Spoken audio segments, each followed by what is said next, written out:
Okay, so now that we have our chassis, we're going to add some more detail. We're going to take this little rectangle, add it, and these little pieces at the bottom, they're like little, I don't know, little standoffs that these bars attach to. So let's unhide all. No, okay, left viewport. Zoom in. We can select the chassis, Alt and X.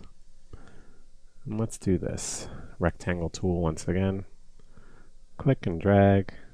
F3 if you can't see what's going on. There we go.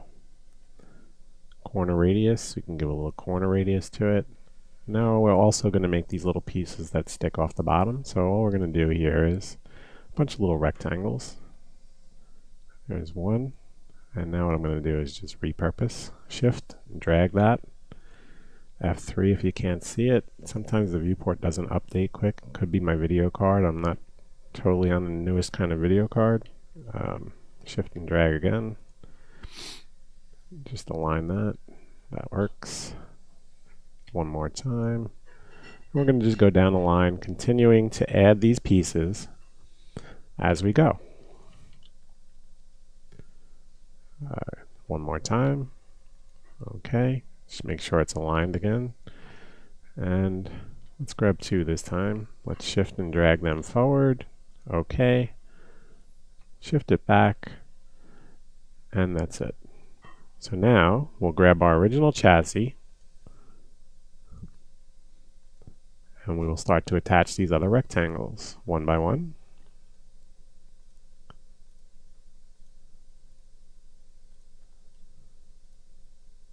Okay. Unclick attach, and next we're going to go down to the spline level. The original spline is there. We're going down to boolean.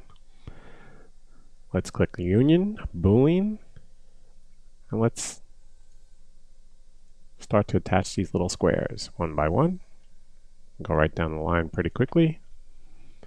Attach, attach, so on. There we go. Also attach this one. It's attached. Turn off the boolean. Let's go back to bevel, perspective, F3, zoom in, Alt and X. Make sure everything worked, which it did. So let's go left viewport. You might need Alt X so you can see what's going on here. That worked out well. And let's do this. Line tool.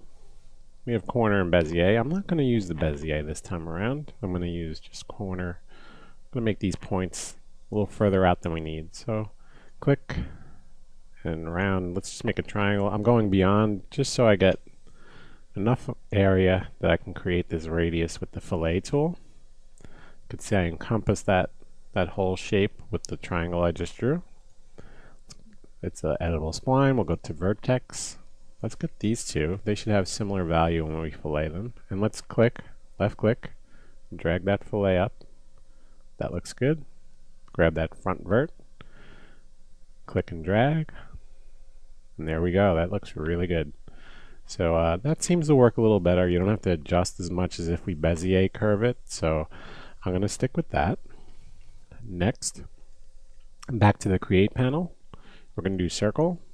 See, we have a series of circles right here. We're going to just make one, repurpose it. So drag out a circle, move tool, shift and drag, copy, position it, same thing again, repeat the process. And we're going to do that for the last one as well. Move it down, shift it over. Okay, so that's that part. Then up here we have a couple smaller circles. So let's just quickly drag out a circle. Maybe make it a little smaller.